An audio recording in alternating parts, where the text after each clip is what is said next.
Good evening, West Ham fans. Anton here from Man United. It's just myself here tonight. We've got a couple of guys recording, obviously, but yeah, disappointing result at Liverpool, Anfield. I was there. Great atmosphere, as usual. West Ham fans bring the party to whatever stadium we go to. Doesn't matter what stadium we go to, we were there. 3,500 fans, 3,000 fans, just amazing sing songs. Took my nephew there as well. We had a ball, even though we got beat 4-1, but hey ho, that's the West Ham way. We don't win much, but we know how to party, even in away games. So, yeah, we're there for the team at the end of the day, and that's the main thing. The result 4-1, Anfield. I'm a positive West Ham fan, so I always have West Ham's back in terms of predictions. I predicted a 3-2 win to West Ham, or I did think it was going to be a high scoring game. I did predict there was going to be 5 goals, but I didn't think it was going to be 4-1 to Liverpool. But to be honest, at the end of the day, the result could have been more. To be honest, Liverpool, they've got on the counter attack. They are special with those boys up top. Firmino, Mane, Salah, a player for Liverpool that I was surprised about, but I used to slag off quite a lot was Emre Can. He's a decent player. He can play in the middle of the park. But at the end of the day, we're here to talk about West Ham, and with West Ham, when I looked at our starting lineup, I can't help but be disappointed. Of course, I'm going to be disappointed. Chicharito was dropped. I don't buy this whole kind of protecting things left, right, and centre. The boy's on form. The boy's been scoring goals. He's been scoring goals alongside all these other players. Arnautovic, who's obviously recently back. Mario's kind of starting to get, gel within the squad. He's getting comfortable playing in English football. And then I just saw an opportunity to put these 4 guys together, especially with Lanzini, and I thought, wow, this was a really, really good opportunity. But then I didn't know if I'd expect Lanzini to start, but he did start at the end of the day, and Chicharito was dropped. And I just don't get it, because I feel like when West Ham have build up a bit of momentum, we have an opportunity, and we don't seem to go and grasp those opportunities with much. If you're going to turn around to me and say, do I think if Chicharito start, we'd have won the game? I don't know. We don't know that answer. But at the end of the day, he is a fox in the box, as everyone says, and he makes the players think about putting the ball into the box a lot more. Because what I will notice was, Arnautovic's work rate was amazing, and he was our best player yesterday. We didn't put the ball in the box enough because there was no one there to try and do it, and that's the thing you have with Chicharito. That's the thing you have with him. You put him in the box, and there's going to be chances thrown in left, right, and centre. So yeah, I was a bit disappointed. I was also disappointed maybe to see. I mean, hats off to him. I thought Patrice Evra was one of our better players yesterday. I thought he held the ball well. I thought he attacked well. Attacked forward. He was good going forward, etc. And yeah, he's a defender, but he's got the ability to go forward. And for his age, I tell you what, he didn't show his age anyway. But do you know what? I'm sitting here picking up a couple of our players, but we got smashed 4-1. But the first 20 minutes, I thought we held our own. Adrian did not look comfortable yesterday, and I'm biggest fan out of the 2 keepers we've got.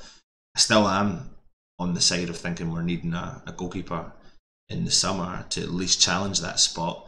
But Adrian just looked really, really panicky yesterday and kept running out of his box, and when he was making a few clearances, it was going straight to Liverpool players, etc. And didn't look as commanding as he usually does. Creswell, I just don't know what's happened to this lad.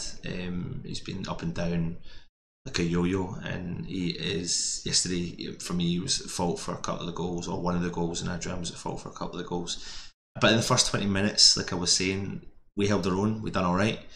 Liverpool hit the post, we hit the bar with Arnautovic, and great opportunity. And tell you what, if that had gone in, what difference that could have made to the game. But it didn't, and we're now moving on into the game. And then Liverpool scored a goal with, I've not seen the highlights of it, but it looks like Emre Can's gone unmarked and headed in. And anyway, let's just fast forward. Liverpool go 3-0 up, and it's looking like it's going to be an absolute demolition. Well, it was a demolition. And then West Ham make the substitution, bring Antonio on. He made a bit of a difference. He scored a good goal. Powerhouse going forwards. I don't buy this whole kind of people saying Antonio's not good enough. Like that's crap. This is the hammer of the year last year. He's been suffering with injuries and wasn't man managed well back into our football side. So I don't buy that at all. He came back into our side, played on well, and he took the goal well. So fair play to him. Celebrations were crazy, and at that point there, I thought we had an opportunity to at least try and I mean, there was what, 25 minutes left. There was an opportunity there to go for the game, or not go for the game, at least get a point, like at least try. And I thought at that point would have been a good time to make substitutions and maybe bring on Chicharito and any other players that they thought at the time that would have made a difference. But no, David Moyes kind of sat back a bit more, and it just for me, it was really, really, really frustrating to watch that, especially like when all us fans travel to the game. You want to see the players go on the attack, try their best. You're 3-1 down, there's 20 minutes to go. I don't understand why you would sit tight in the same formation, which wasn't really working moving forward really from the get-go. Liverpool started to expose our wing-back positions, obviously with Zabaleta and Evra, although again, I'll back this up, I thought the two of them, to be fair, played the best, but they still found some holes and they still found those gaps, and Liverpool were pinging the ball left, right and centre, especially to the boy from Liverpool, Robertson. He was a workhorse down that left wing, causing West Ham bother left, right and centre. But at the end of the day, we came up against this counter-attacking, one-touch, ticky-tack football. Liverpool are playing with these guys up front, and unfortunately it wasn't our day, and it's a day to forget. Yeah, of course it's a day to forget. Still frustrates me though, the fact that we have to say that, because you wanted to see a bit more fight, and I don't know where the blame falls in that. What else was amazing though, and fair play to the clubs, was the fact that they remembered Bobby Moore, our hero, 25 years ago on the 24th of February, since he died, and it was just a nice little touch to put out those t-shirts onto the seats for every fan to have and commemorate the legend, the man who done so much for our club, and done so much for, probably think this is controversial because I've got a Scottish accent, but I support England, so I don't really care out there. So for our country, he won the World Cup as a captain, and yeah, it was a lovely gesture. I thought, it was a surprising gesture because I did not expect it, and I don't think many West Ham fans expected it. So yeah, fair play to the club for that. There was a few other things going on at the game, nothing major, just a couple of banners that were put out there, and there's been a lot of controversial comments made on social media. And do you know what? Everyone's entitled to their own opinion. And the biggest thing here is, when people are entitled to their own opinion, it doesn't mean people have to get shot down because they have their own opinion. But although we are aware that social media is a way of people kind of hiding behind maybe their kind of keyboards, etc. But the point being here is, I was at the game yesterday, and I do think the banner, for me personally, I didn't like it. I didn't like the reference to what it had referenced on the banner. Does that mean I'm going to go hating on the people? Absolutely not, because I'm an adult. I can deal with that. But equally, does it mean that if I put my point out there that I don't agree with the banner, that I should be hated upon?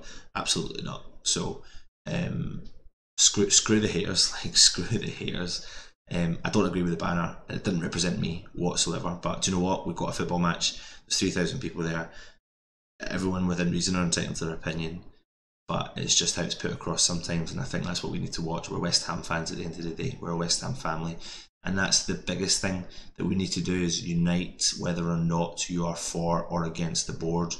And I've voiced my opinion clearly that I'm not for the board. But whether you are for this march or against this march, we are a West Ham family. We have to unite. And do you know what? People are entitled to their opinion. If you don't march, you should not get shot down, and if you do march, you should not get shot down. It's just, at the end of the day, that's how West Ham fans rock and roll. Let's just remember our football club's history, and do you know what? We haven't won something for 38 years, and it's just getting really frustrating under the current regime. Anyway, that's enough of me moaning. It's been a short and sweet review. Just thought we'd had to get one up. If I'm being completely honest with you, I wasn't really in a state, or I don't think any of the guys were in a state to be able to do one yesterday, so I drew the short straw and had to do this tonight. We'll get this put up, and then make sure you subscribe to our channel. Make sure you put some comments in there, and we're going to be giving away a couple of West Ham tops coming up over the next month or so. Also keep donating to Isla, and let's get her to America. And yeah, we are West Ham. This is Irons United. Come on, you Irons.